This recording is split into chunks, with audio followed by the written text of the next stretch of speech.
It's funny you say that because most realtors don't consider themselves as small business owners.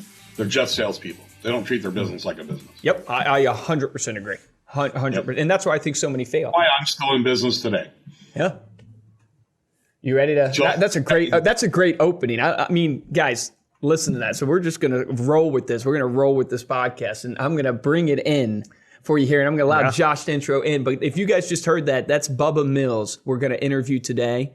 And I can't wait for you guys to hear his story and how he is helping business owners. But, you know, I really want to focus on that for the podcast, this idea that the problem with most real estate agents today, and I'm going to then translate that to financial advisors, insurance agents, the problem that these people face, and I even face it in my own business, is we so often don't treat the business as a business. We find ourselves in the category of treating it like a hobby. We find ourselves in the category of just focusing on what we're good at. One of the common mistakes CEOs make is they like to tinker in their business and the things they're good at. Like, I've read a myriad of books in this. And this is like, you can read on Fortune 500 companies and stuff. If you're good at sales, the CEO always just wants to be in the sales and tinkering on the sales, and you don't treat it like a business. And for you to be long-term, I think it's Tony Robbins that says, guys, that 1% of businesses make it 10 years. 1%. Yep. You know, why is that? It's because they're so focused on the immediate transaction, the immediate paying the bills. They don't focus on building sustainable processes in their business that can help them scale their business. And that's what today's about. Yes, we have Bubba Mills. As Luke said, he is the CEO and owner of Corcoran Consulting and Coaching. Bubba's passionate about relationship-based business and believes strongly in corporate responsibility and community involvement. He has spent decades in the business world promoting these principles by crossing industry boundaries, building a diverse partnership network. His goal in speaking is to always encourage and challenge his listeners towards excellence and success. Bubba, welcome to the podcast. I appreciate it, guys. I got to tell you, you got to look at Bubba's video. We got to watch this video because his video quality is like the nicest video I've ever seen. Yeah, how are you getting He's that video? in focused. His background is nice and blurred. It's beautiful, man. You ready? It's a Logitech HD 1080p. With the Yeti. It's good to have you. Good to have you here. It's awesome to have you on the podcast, man. Looking forward to this. If you could kind of just introduce yourself to the audience, give them a little bit of your background and your story. You know, why have you been on the journey you've been on? What's led you to where you're at today? So my journey was actually, it was caused out of necessity, actually. My mom got beat up when I was 14 years old. Oh, wow. Had dents in her head, got jumped by a gang, got put in the hospital. A single parent, mom in the finance industry. You know, dogs were treated better than women back in the 60s and 70s in finance, you know. And literally, we were getting some government assistance. We needed help. So, you know, I got a full-time job. And at 14, you know, what kind of full-time job can you do? So I stole avocados from my neighbor and then sold them on the street corner. It was my first full-time job, right? That's awesome. Industrial. I love how it's avocados. Right. I'm from San Diego. I mean, everybody's got avocados, right? So I was like, hey.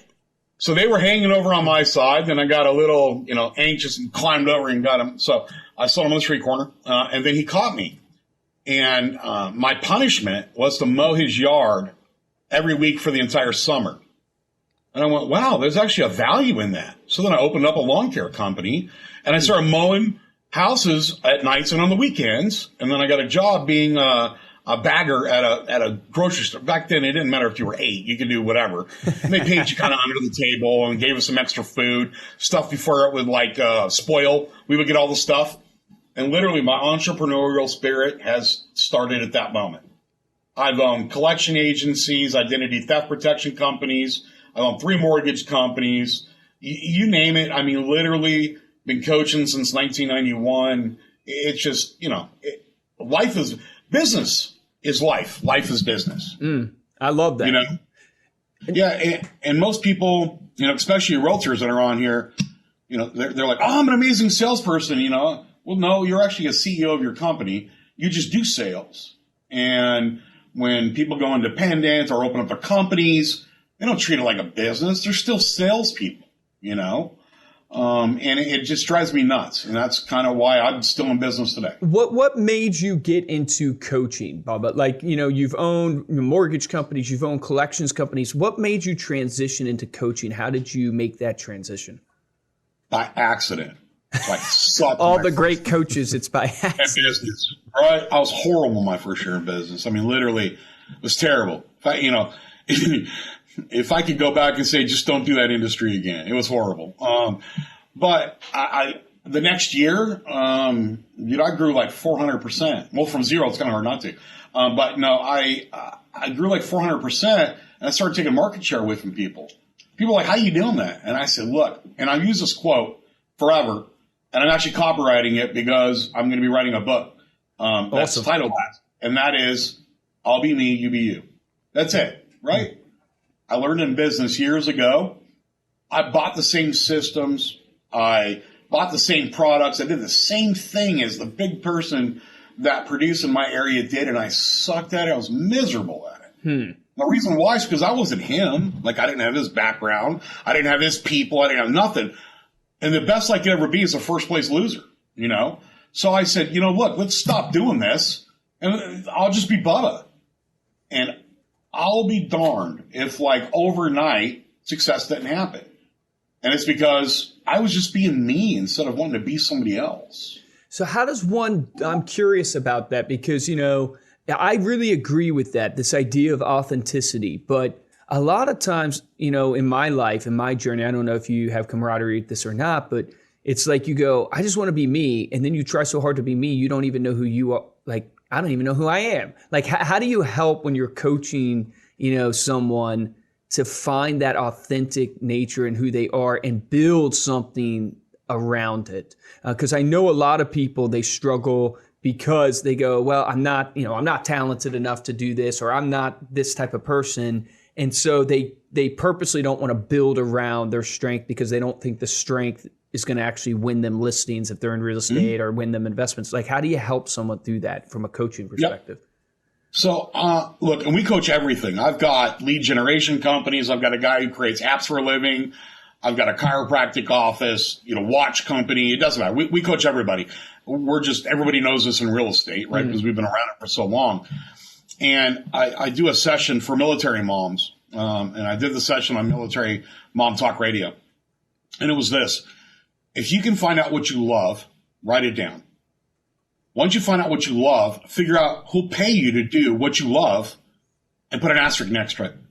And then see if you can put 2 or 3 of those asterisks together. You got yourself a company. Literally, it's that simple, right? Why do a lot of people get into real estate? Oh, dude, I can make an umpteen amount of money.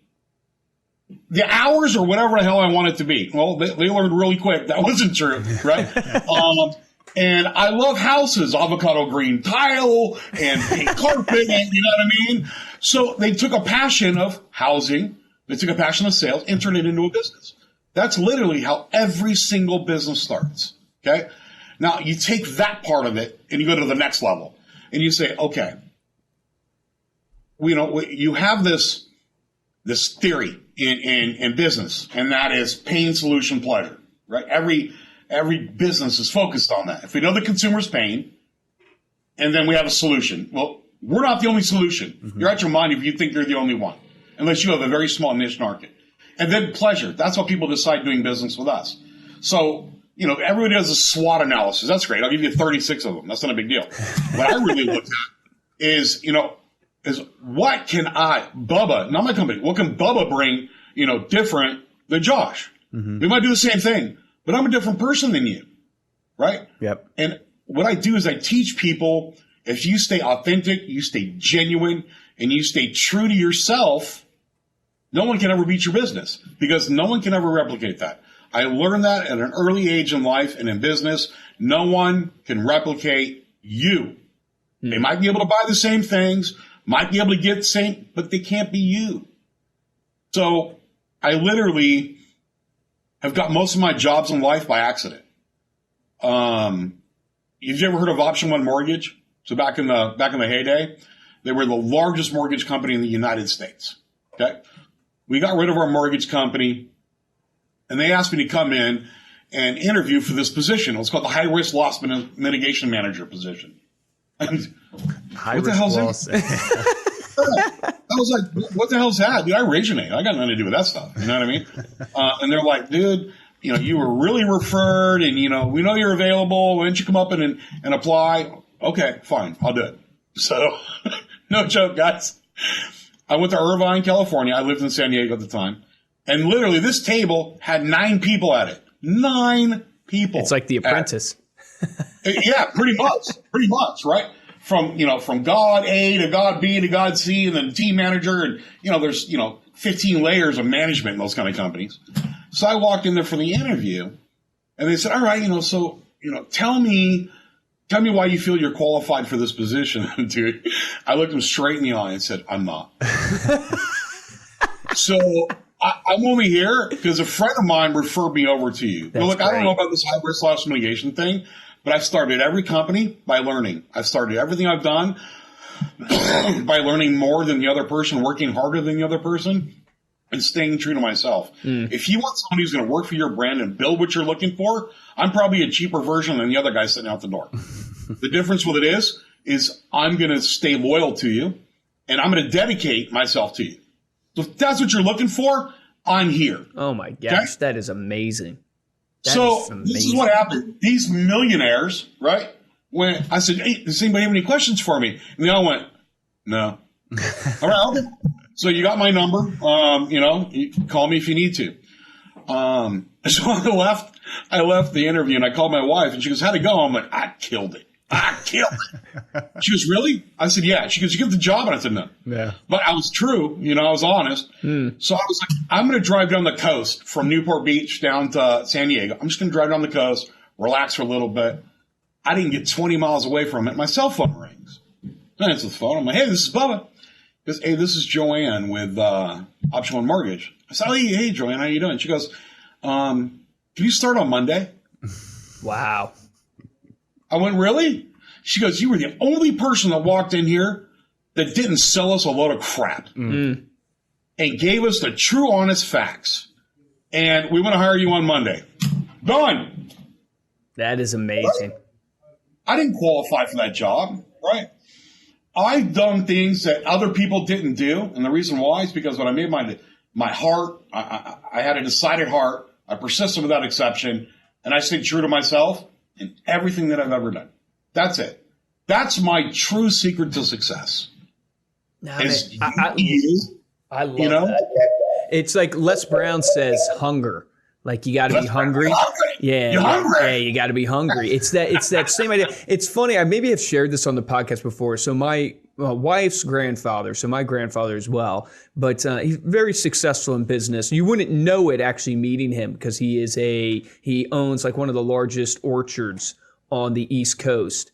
And, in the heyday, it was really big. It's smaller now because of the outsourcing overseas and stuff. But, his main piece of advice was literally, because I asked him when, "Granddad, what is, your main piece of business advice?" And he said, "You just keep putting one foot in front of the other." And it's the idea of persistence and loving what you do. And I always tell people, I'll take one passionate person over 10 technically skilled people any freaking day. That's why we always coach. You hire to culture, not to background. And it's so hard to do, man. It's so hard to do. Well, it's funny because everybody said, here, the problem I have is that culture's being thrown out there like, it's like we got the best culture. And you're like, you don't know what culture is. Don't even say that. Yeah, they think it's ping pong tables. Right. We're going to get a ping pong table, Josh. Right. I explain it this way. Hey, Josh. Yes. Have you ever seen a unicorn? The unicorn? Have you ever seen a unicorn? No. No? You've never touched a unicorn? Nope. Can you describe a unicorn? I can. So you probably draw a picture. It might be stick-like, but you could draw a picture of a unicorn, right? Yeah. That's like what culture is. A horse with a horn. You can't see it. You can't touch it. You can't smell it. But when everybody can describe your culture, dude, that's a great analogy. Describe a unicorn, you got a culture. When somebody says something wrong and they went, "Damn, I shouldn't have said that." That's a culture. Yeah, that's a golden nugget right there, people. Rewind that. That is good, man. I love that. So talk about this problem of people not being the CEO in their business, right? That's your passion. As you shared with me before the podcast that you take a different angle to coaching. It's not just about being a sales guru or whatever, marketing strategy. It's more about becoming the CEO of your business, and you take the business aspect. So walk me through, what are the things you see that people are struggling with the most? And then what are some of the basics and fundamentals that we need to be implementing? Sure. So we call ourselves coaches, consultants. We're business coaches, just happen to be experts in real estate. We own mortgage companies and small business in 6 countries. We teach business, which most people don't know. And the reason why is because most successful people in business are usually the salespeople, and they're horrible at operations. I mean, amen to that. You know what I mean? And they lose so much money because they don't focus on the business, they focus on the sale. Yep. So, one of the biggest challenges we have is, do you know where your lead sources are coming from? Do you know how much of each lead source you're coming in? Do you know what your conversion rate is on those lead sources and how much money you're spending on it? So there's 2 things that we have to measure in business, right? There's return on investment, which everybody knows, right? And there's return on time investment. Perfect example. I live in a neighborhood or my service area is a $400,000 average sales price. And I got a $1.5 million listing, and you're like, dude, I crushed it. That thing takes you a year and a half to sell because that's not where everybody's shopping at, right? Yep. I come in and say, I don't want that $1.5 million one. I can sell 10 at $400,000 faster than you can sell that $1.5 million. I'll stick with my $4 million worth of sales. Which one actually makes more money? Mm-hmm. Right? Yep. We never measure that in business. We just say, I got this killer freaking deal and I'm going to kill it. Yeah, it takes a year to sell. And you're like, McDonald's could have made more money. Yeah, we measure ourselves on the accolades. So often on the accolades, not the net profit. But it's not business. The freedom. It's not what we make. It's what we keep. Yep. I tell everybody that, the other thing is I don't know how many times, every client we have, it's mandatory. We look at P&Ls. We look at P&Ls every month for the first 6 months. And then we look at it every 6 months or every quarter for the next 2, and then every 6 months thereafter. And the number one problem we have with new clients that come on board, half of them don't even use QuickBooks or an equal like a Zoho Books or anything like that. They don't do that. And I speak probably in front of 30, 40,000 people a year. I say, hey, who's got QuickBooks? And they're like, no, I'm not big enough yet. It's $10 a month, guys. You're not that big. Cut out a Starbucks a month and you got yourself a QuickBooks. Because here's a challenge. Half of the people don't even know what cost of goods sold are. And they're paying taxes on everything they make. Where cost of goods sold gets taken out before that, and you're paying less taxes on that amount. We literally can almost offset our coaching fees by what we save you on a yearly basis, not including what we make on top of that, but what we save you from running a business. And agents, God, shiny object syndrome. You got 8 things that do the same thing. I don't know anyone like that. Yeah. This guy. I got to get 2 of them. No, you don't. You don't need them. It's business, people. It's business. It's not the size of your car. Look, we've got a 2012 Cadillac SRX. That's one of the smaller kind of. We've got a Yukon for business, that kind of stuff. But that's what we drive. We drive the 2012 Cadillac. I don't need a 2019 Maserati. I could care less about that. Right. There's too many stop signs today. 20 years ago, I'd have taken it. You know what I mean? So you can flaunt anything you want to. You can show the big houses. You can show the big cars. You can do whatever. And I'll be sitting here retiring going, God, you're working your butt off the rest of your life, aren't you? And that's the reason why. It's because it's what you keep. It's not what you make. I love that. Love that. So when you look at like a small business owner, you look at their P&L, right? So you're looking at that monthly, obviously you need to focus on income generating activities. It's right. Not about necessarily cutting expenses. It's about being wise, right? You want to be wise in how you're spending your money, but you don't want to pinch pennies because you're going to lose dollars that way. And so how do you walk people through the process of building their business sustainably from income generating activities? Meaning, so often it's like we try one thing, then we fail. Like, what are some of the sustainable things that you see that have lasted in the test of time, I guess, for lack of a better way to say it? Every company, no matter if it's an insurance company, a title company, mortgage, whatever, I don't care what I'm coaching. You need to have minimum of three types of business, right? There's free, right? That's referrals, past clients, that kind of stuff. Mm-hmm. And you have leads that you rent. So leads that you rent is when you go to like a Sierra Interactive, a Ylopo, Commissions Inc., Boomtown, you're renting the platform, you quit paying for it, it's gone, right? Mm. And then you have to have lead sources that you own. Mm-hmm. So when you own lead sources, that's when you're doing your own marketing on Facebook and doing a $2 a day ad spend, or working with other small businesses. The number one way to generate business in your community is to be able to promote another small business in your area. That's golden nugget right there. Mark that down, people. I do this entire session called the Art of Reciprocity, and it's got over 5 ways of getting free business. It's just as easy as this, right? If you guys take this video, right, and you say, you promote me on it. Hey, you know what? We did this video with Bob. You got to watch this thing. I'm going to be like, oh, crap. They did a video on me. What am I now need to do? Yeah. I need to put it on my stuff, right? Amen, you do, Bubba. Yeah. Yeah. I got the memo. I didn't get the check, but I got the memo.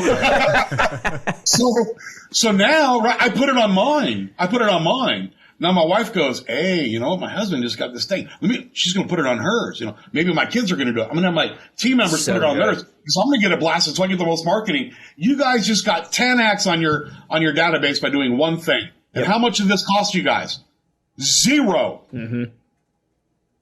Now these realtors need to go to their local small businesses, right? I don't care if it's a quilting company. I don't care if it's a grooming place. I don't care if they're solopreneurs or entrepreneurs, right? Stay away from the franchises. Let's do business with local companies, and go on an interview one a week. Do a Facebook Live or record it, edit it later, put it on there. They'll put it on them. Boom. I just doubled my database like that. And it cost me nothing. Absolutely nothing. It's not hard, guys. That's so good. And I would make the point also to people, like, this idea of reciprocity is everything. Like, we're learning so much and trying to grow our social media right now. And I'm sure some of you out there are trying to grow yours. Like, the main place we're seeing success is when we treat social media. I almost enter it now like this is, what does Luke want? Oh, I want people to comment on my post. Oh, I want people to like my post. I want people to save it, all that good stuff. I want people to tell me how much they like it. So then that's what I want. So then I go do that to other people. Yeah. Like, I literally am now in the mindset of like, okay, I'm going to enter this social media world. It's not about my posting. So much of it, I like go into social media and I'm like, okay, what am I going to post today? How is this going to look good? Instead of going, wait a second, I'm going to enter this realm of social media, and I have all these friends that I'm connected to, and then I have the ability to go search and find people locally. I'm going to go give to them what I would want, which is comments and engagement. And so this idea of reciprocity is so powerful and really transcends. I mean, you could do it with your local community and partner in local businesses. You do it on social media. Think about it when it comes to your door knocking. Think about it when it comes to your phone calls. I love reciprocity is really everything, because it really is about a relationship. You're giving value to people. You're building a relationship. Here's, I guess, my next thoughts for you, Bubba, is like the problem I see, and I'm wondering how you kind of address this, is that business owners tend to do something one time and then bail. And I call it they spin their way out of the business literally like $1 at a time. They won't take their money and invest it in something like I can't get an agent to spend $1,000, right? Because it's way too much money, right? Oh, I'm not going to spend $1,000. But they will spend that same $1,000, $1 at a time, and with so many different types of products, so many different ones, and end up not getting anything because they're jumping from one thing to the next. What has your experience been? Like, how do you coach people? How do you get them to lock in? And what strategies do you see working from a consistency mindset in the coaches or the companies you're coaching? So I want you to take your general sense of what you call marketing and kind of throw it in the trash. I'm going to give it to you this way. There is a true definitive difference between marketing and advertising. Okay? Advertising has zero ROI. It is brand awareness and brand awareness. We'll call it SEO on your website. You can't just start a website, even though you have SEO, maximized to the max of the thing. You're not going to get to that top position until it has had time to be able to nurture in the pool and organically get your way up there. Marketing is the exact same way. We start with advertising, which is brand awareness. Okay. Billboards, brand awareness. How many people say, oh yeah, I saw your billboard, so I called you? No, it's not. It is advertising. It is consumers need to see a brand a minimum of 3 times to be able to have a brand awareness. Now, if I go to you and say, hey, tell me 2 different brands of power tools. You guys can tell me right off the top. You got room for 2 to 3 brands. Now say, okay, give me the other 5. You work a little bit harder, you'll get them, right? So that brand awareness is the top of mind. We need to be in that 2 to 3 category. And statistics prove it takes 2 to 3 mediums of communication. Billboard, radio, TV, postcard, email, text, video, Facebook. If you're speaking at a place, I'm working at a nonprofit with somebody, choose 2 to 3 of those mediums and you start getting brand awareness, right? And as long as your brand is what is solid, there's brand confusion that happens all the time. So I'm going to ask you this question and do your best not to laugh. Are you ready? Yes. Ready. So, Josh, can you please hand me a little piece of paper that has a little bit of sticky in the back of it so I can write something on it and stick it on my computer? Yes. Is that what I say? Or do you say, hey, you got to post it? Yep. Is that called brand domination or not? Oh, yeah. Yeah. Because there's other Kleenex, types. chapstick, all of these things we think, yeah. Now think about Black & Decker. If I ask females, Black & Decker know them as small appliances. Oh, I thought a drill. I thought of tools too. Yeah. And men think of tools. Interesting. It's an interesting concept. Is that brand confusing? Yes or no? No. So be known for what you want to be known for. Right. Yeah. You know? To your audience. So when you, yeah, well, build the brand on what you're amazing at. Black & Decker should have never gone into small appliances. They got their butts cleaned. They should have never done it. You know what I mean? They should have just stayed with what they were doing. Now you get these real estate companies that don't know property management, but they're going to do it because they need to get property management. So you know what? We'll figure it out. And they open up property management and it dilutes their brand because they got nobody that does it. We open that under a separate name. We open title under a separate name. We open insurance under a separate name. They're not owned, nor are they related. And I run different classifications in my QuickBooks. So each pillar of business that you have, if you're doing REO, you're doing traditional, you're doing whatever, you don't have to have a new QuickBooks program. You can just use a classification. Then I can go and, if I've got 2 support people that work on REO, I have to take their percentage of time to make sure that I put that on the classification for REO and the rest of it on my traditional side or whatever it's going to be. Now, when I pull a P&L by classification, I can tell you if a pillar is profitable or not. Big difference, right?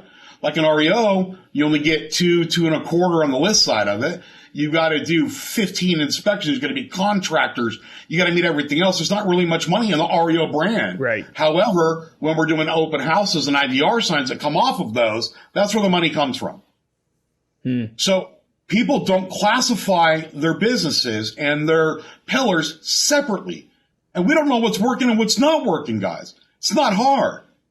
What's working, we increase the brand awareness, and then we start doing marketing. Marketing gets an 8 to 10 ROI on it.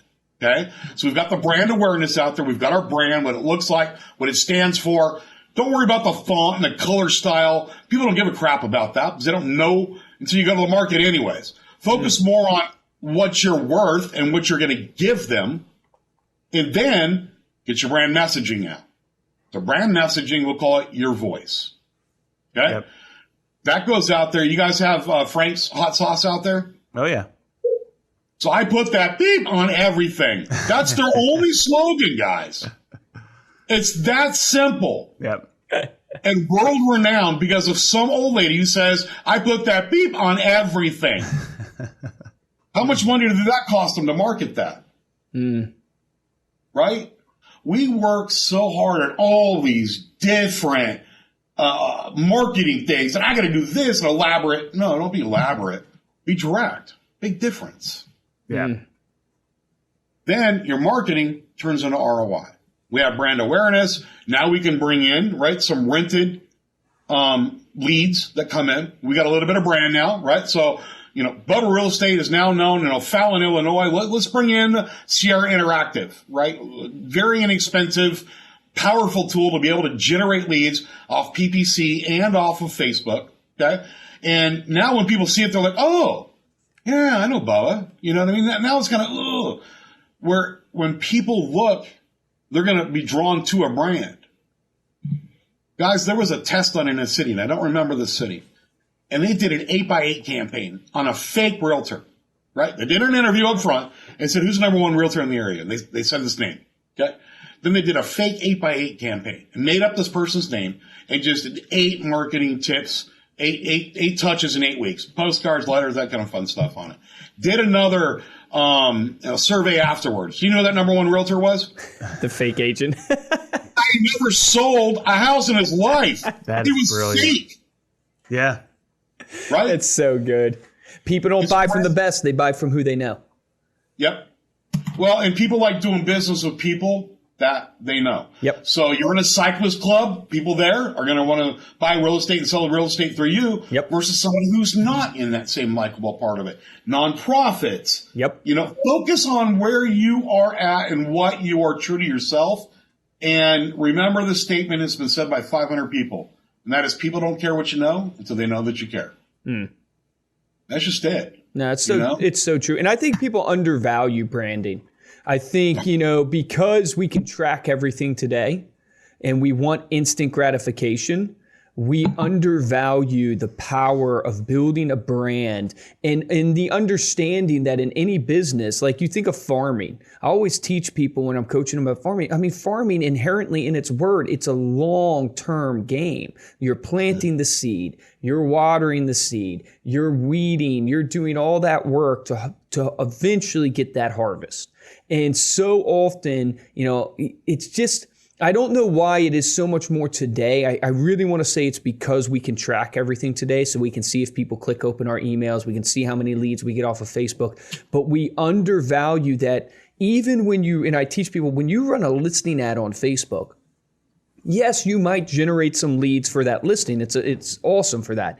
But also remember, it's a touch point for you that you are doing for your SOI, especially if you upload like a custom list in Facebook of the leads that you've generated through, your nurturing of your community and your database, and you upload those email addresses in Facebook to create a custom list. When they see that listing, it's just another touch point to showcase what you stand for, the successes that you're having, especially if you do a good job and you kind of interview the clients and stuff like that. My brother doesn't get a ton of leads at all off of boosting his listings, but he gets so many comments from his database of, oh, I see you everywhere. Oh, I saw you got another, got another listing. He walks into his bank now and the bank teller recognizes him. And he doesn't even know the bank teller, but now he does. Right. Now he's building a relationship with her. But we undervalue branding. And it's hard because we did this early and Josh can really attest to this. We because I'm a sales guy at heart. So, you just want a median. What's the return? What's the return on this podcast right here? Mm-hmm. Like, what's the ROI of this podcast? Josh and I are spending an hour every week to 2 hours every week doing a podcast. Like, what's the return on that? But it's all about giving value out into the world, which represents our voice and our brand, getting people to know us, like us, and trust you. And we are generating leads now from this podcast.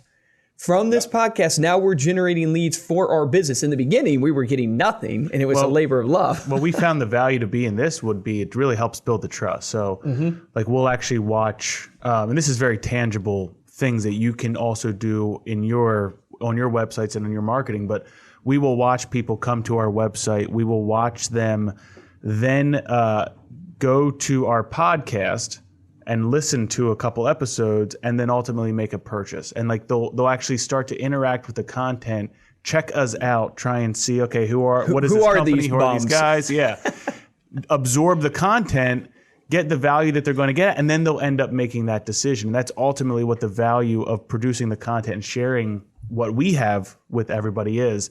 It's not we're going to send a podcast out and all of a sudden get tons of deals. It's really building that trust, that community. But think about this. So you guys have one product, right? We'll call this a podcast as a product, right? That one product turns into 4 to 5 different ways of marketing. You got your video, right? We got this podcast. Yep. And you're going to cut it out. We can take audio, put it into iTunes, drop it into, an audio part of it. We're going to put it on a YouTube channel so we can promote our YouTube channel. And then, we're going to cut pieces of it. We're going to put it into our blog. You take one thing and turn it into multiple ways. Then you add credibility on four different pillars of marketing. Okay. Now we add a retargeting campaign to that. So when they're coming to the website, they're clicking on whatever, they click off, we do a retargeting campaign. Retargeting campaigns, it's pay per impression, not pay per click. And people don't understand that, right? You might be paying $5, $8, $10 for a click. For $500, I can get 10,000 impressions. Pennies. They've already been to me. Yeah. Right? Yeah. They've already been to me. Now I'm going to chase their butts through Facebook and on the bottom of the Wall Street Journal. I'm going to show up everywhere. Yeah. Like literally, I am virtually stalking them is what I'm doing. And all it is, think about it. That's advertising. Yeah. Your marketing already got them to the website. All we're going to do is brand awareness and advertising thereafter. So $500 for 10,000 impressions, I'll do that all day long. Because the reason why is because now I'm top of mind. Yeah. That's all it is. Yeah. No, totally agree. Your philosophy is really relationships, right? So, it's something we have in, common is that that's really where I think the core of great service-based businesses are built, is building relationships with your database. What are some of the most unique ways that you're seeing in teaching your companies that you coach how to build relationships? So we teach the Art of Reciprocity to every one of our clients. And their goal is to be able to interview a small business once a week or once every other week, a minimum of 2. Okay. We run a donation program. Okay. So perfect example. If your guys' school districts like any ones I've ever lived in, and that is the teachers are underpaid, they're overworked, they're running out of materials and everything else. So I want you to think about this in real estate. Okay. Every one of us that's listening to this, right? You have that drawer in your house that has the pens and pencils and crayons and that kind of stuff. It's a junk drawer. If you move, what do you do with that drawer? Oh, I'm going to put it in a bag, take it to the next house. No, you don't. You trash it, right? Yep. So as a realtor, it's our responsibility to say, hey, I'm just going to let you know, I actually collect on a weekly basis all these leftovers, and I donate them to a local school, and I choose a school every single month. That's awesome. So I do an elementary school, a junior high school, and a high school, okay? Look, I don't get anything for that. I get absolutely nothing for it except for servicing my heart and servicing my school and helping my grandkids get education, right? That's all I'm doing. But do you think that creates a brand? You think that creates what my virtues and my values of my company are and who I am? And do you think that every teacher in that school knows that I've been doing that for 10 years? When that teacher wants to buy or sell a house, who are they going to call? Yeah, it's powerful. Yeah. You know what I mean? It's to the power of, I tell people this, I moved from San Diego to O'Fallon, Illinois. Don't ask me why, it's a long story. And this is a PG podcast, so I'm not going to go there, right? So I move here, and there's several things I don't know, okay? I don't know where I'm going to get my manicure and pedicures from. I don't know where I'm going to get my massage from. I don't know. Okay? The essentials. Yeah. I don't know a veterinarian for my dog. I don't know who's going to mow my yard. Right. I don't know the Italian restaurant. Who knows all of that? But not one of my realtors ever share that information with somebody new. Preach it. So what if I called you, Josh, and I said, and I just sold you a house, right? And I said, hey, Josh, look, I know your son Aiden's about 8 years old or not. I don't know if he plays football or not, but there's Pee Wee football tryouts next weekend at Lincoln Park, and I wanted to make sure your son didn't miss that opportunity. Yeah. Oh, what a that's touch money, point. guys. Yeah, what a touch point. That's money. People don't have a past client program. How about you just call and be friggin' nice? Quote that. Someone hashtag that. Just call him be freaking nice. You're new to the area. I'm going, look, your son, your daughter, it's our jobs to know that, right? Right. Or, if you don't have kids, you have pets. Hey, look, they're having a pet fair over at the thing. You can bring your dog over there, giving away some samples, that kind of stuff. People don't know that stuff. You know what I mean? You're new to an area. Yeah. You want to be able to have a past client program. I can get away with anything and finish it with, hey, don't forget, you have any friends, family, or coworkers, real estate needs, have them give me a call. Next month, I'm going to call you. Hey, I went over to Casa Maria, had the best carne asada I've ever had. Seriously. I talked to the owner of the restaurant, and I got 2-for-1 entrees and a free dessert coupon for you. Would you like me to email that to you or mail it to you? Whew. Powerful. Whew. Well, ultimately your brand isn't what you say it is. It's what your clients say it is. And so what you're doing there is you are creating that brand that you're the one to go to by those experiences, by doing that outreach. So, Bubba, I know you coach a lot of clients probably on what to do on a daily basis, what kind of habits to adopt. What are some habits? What are 3 things that you do on a daily basis that's really driving your success with your consulting business or just in your personal life? I am a firm believer of morning huddles. Like literally, it's a game changer in every business. I don't care if it lasts 3 minutes, but it can never last more than 7. I don't care what level of management you are. I have CEOs of multi-billion-dollar companies still have morning huddles with their sales team, right? The reason why is because in a sales industry, we focus 80% of our time on the 20% less producing people. And the ones that are producing don't get very much time with us. So this shows us time every single morning, right? Never take yourself out of the trenches. I coach clients at $650 a month, $1,000, $3,000, $5,000 a month. I do those 650s because those are starting companies. I still want to be grounded, just like all my other coaches. I want to be there. People respect that, right? If you aren't willing to do it yourself, no one else will do it. I clean toilets if I have to. It doesn't matter. Nothing is beneath me, right? Every day, I walk around my office and I call it the 4 corners, right? I walk around to the 4 corners of my office and I just say, hey, how was your weekend? How was your night? How was your Sunday? Whatever. I think of one thing to say. It takes me 38 seconds to talk to somebody, but it lets them know and they see me visually every single time. Every single time. I love that. That's awesome. Okay. So we touch the 4 corners 2 to 3 times a day if you can, right? Some days only 1. That's okay. That's okay. And the third thing that I'm going to ask that you do is that you never read my lips. Never leave your office with emails in your inbox.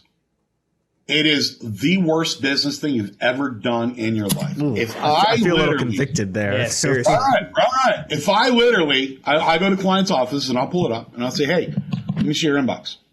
And if it's got 150 of those little, let me get focus back on. There we go. 150 little red number on there. I'm like, you are out your damn mind. Look, let me explain this to you. Feeling guilty here, guys. Go to your inbox and create tabs and put period, Monday, period, Tuesday. Put the periods. The way it's at the top, right? Because it sorts it. Alphabetical, periods go before numbers, right? Yeah. Period, Monday through Sunday. When an email comes in, you're like, I ask, hey, what do you do? I don't have to touch that till Wednesday. Then get it out of your friggin' inbox, right? I love that tip. Drag it into the folder. Yeah, that's really good. Yeah. And then have your Pendaflexes in your desk with the same thing. Monday through Sunday. Paper comes in. I don't need it. Boom. I put it in the drawer. Every morning when I come in, I open up my Monday folder and I pull my Monday folder out. And that's the first thing that I do in the day is being able to circle back around to the things that I need to do. That's awesome. That is a game changer, guys. That will give you the best time management tool you've ever had in your life because there's a sense of accomplishment. We go home at night going, holy crap, look at all the stuff I still have left to do. And it's overwhelming.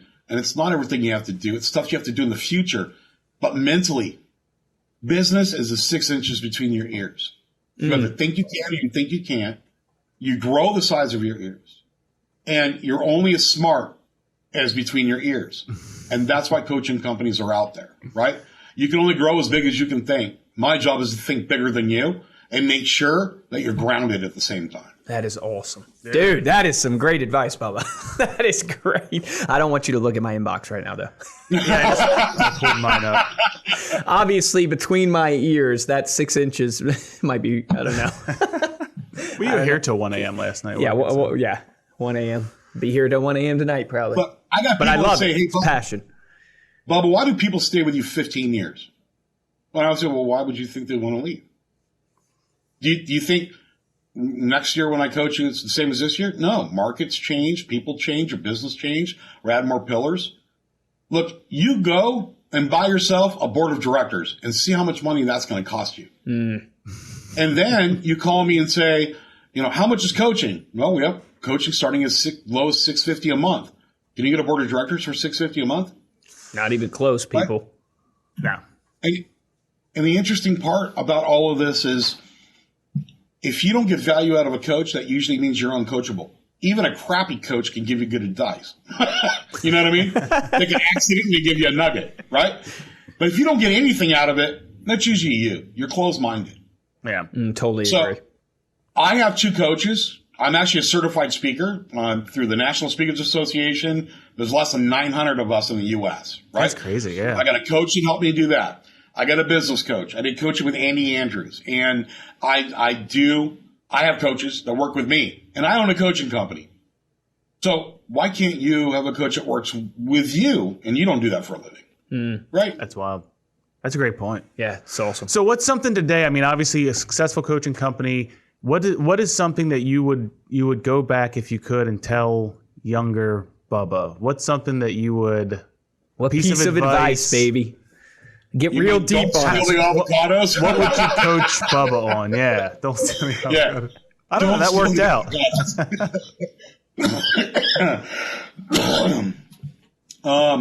I would go back and tell my original self that you have to be you from the beginning. Don't. It took me years to figure out that I was running in somebody else's footsteps and I could never, 1, catch up to them, nor 2, ever be them. And if I would have been true to myself from the beginning, I think I probably would have been more successful. And look, success to me is different than other people. Success means I can leave my office right now and take my wife and we can go down to the lake and just sit there and have a lunch or a dinner. Yeah. It's spending vacation time with my 6 grandkids. It's, flying to Germany, seeing family and watching an international, soccer, football game. That's success. My money in my bank, the size of my house, my cars, that's not success to me. That's some people, right? Mm-hmm. Yeah. I never want to be rich. I always want to be wealthy. And when my aspirations in the original business when I started was to be rich, was to be well known, was to drive the best car, to have the biggest houses. And I did not focus on what the true meaning of success was to me. It was the true meaning of what somebody else's success was. So I would tell me, just be you, man. And you be what you want to be, not what somebody else is. That's good stuff. Good advice. Thank you for being here, Bubba. Appreciate it. Hey, before we close out, let people know how they can learn more about your coaching, how they can connect with you. Sure. So our website is Corcoran Coaching, like Barbara Corcoran, even though she's not related. It's CORCORAN coaching.com is the website. You can always send an email to successteam@corcorancoaching.com. We offer free 30-minute business consultations with you, and it's not done with a coach like all the other coaching companies out there. It's actually done by a business consultant. So nice. We will look at what you're doing. We can tell you, hey, we can help you. I had a call earlier this morning with somebody I didn't even bring on as a client because I wasn't the best fit. I sent them over to another company that could help them because all he wanted was a social media strategy. And you're just being freaking nice. Right. It's not hard, man. I mean, seriously. Be nice, people. Look, my business card, my motto on my business card on the bottom of it, it said, this business card is made of paper and my handshake's made of gold. Oh, that's beautiful. Drop the mic on that one. It's that easy. Well, right? People know who I am right when you get my card, man. That's awesome. We will make sure to get all those links in the show notes. So if you're listening to this online, you can go to staypaidpodcast.com. You can check out this episode's show notes there. If you're on a smartphone, you can tap or swipe on the cover art. You can get all the links there as well. So thanks again for being here, Bubba. Thank you all for listening. If you liked what you heard today here on Stay Paid, go on iTunes, throw us a 5-star rating. Do something nice. Yeah, do it nice. Be freaking nice for your favorite podcast. Make sure to leave a comment. You can also find this podcast in video on staypaidpodcast.com or on our YouTube channel, youtube.com/ReminderMedia.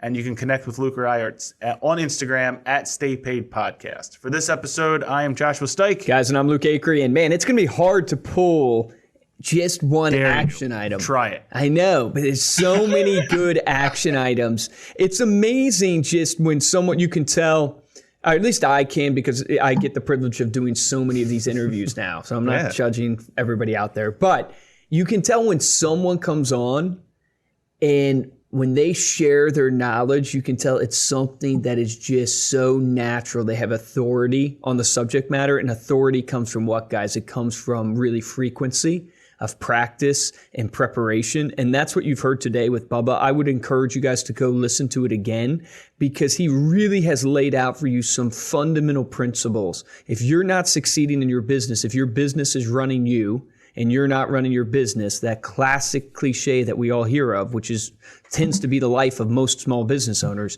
Listen to this podcast again. Check out his coaching, because he can help you. I think one of the tangible action items I want to give you from a sales and marketing standpoint is how easy would it be for you during your social routine this week, when you go to your grocery store, pull out your Facebook Live and do a live about the grocery store. Give them a great review. The local grocery store, right? When you go to your local coffee shop, do a review on the coffee shop. Do those things to partner with local businesses to get their branding out and your branding out. It's a great way to cross-pollinate. And then I think really from an action item that I would even focus on more is this idea of being you versus being someone else. And what I want to say is that you're going to listen to this podcast searching for the golden nuggets, because we're all doing that. It's why we read. It's why we listen to podcasts. It's why we do all these things. And what I loved and what was so powerful about this podcast to me, with Bubba sharing at the end, is success to him. He wants to live a wealthy life, not a rich life. Meaning in the sense of it wasn't about the money. Success to him is being able to have the freedom in his life to be able to do what he wants to do, when he wants to do it, with who he wants to do it with. And I think that's a great way to look at, how do I find the authentic me? What is that freedom that you're after? What is it, that passion that you love that he talked about? Write that down, then write down what he said. Who can you help in that passion? Who needs that passion? And once you find that, the reason why I think this is a great action item for you is because when you face controversy, suffering, when you have to sacrifice in your life, right? So now at ReminderMedia in our journey, it's a time of like perseverance. We're pushing through. We're rebuilding. We're trying to get to the next level. When you hit plateaus, when you hit valleys, however you want to describe it, what will carry you through is not the accolades that you're after. It's not the bank account that you have. It is that vision for the passion that gets you going every morning to accomplish that vision. And that only comes from a true place of authenticity. And so the reason why I'm speaking long here at the end to close out on this action item, because of all the tangible tips you hear on the podcast, none of them will be successful until you solidify what that passion is, what that authentic you is that Bubba's talking about. His whole life changed on that core principle. And remember, the difference between top producers and mediocre producers in every single industry I've had the privilege of talking to and working with is top producers take action. So don't just hear my rant right now and let it pass through your ears between the 6 inches. Embed it in your mind and act upon it. Take action on that today, guys.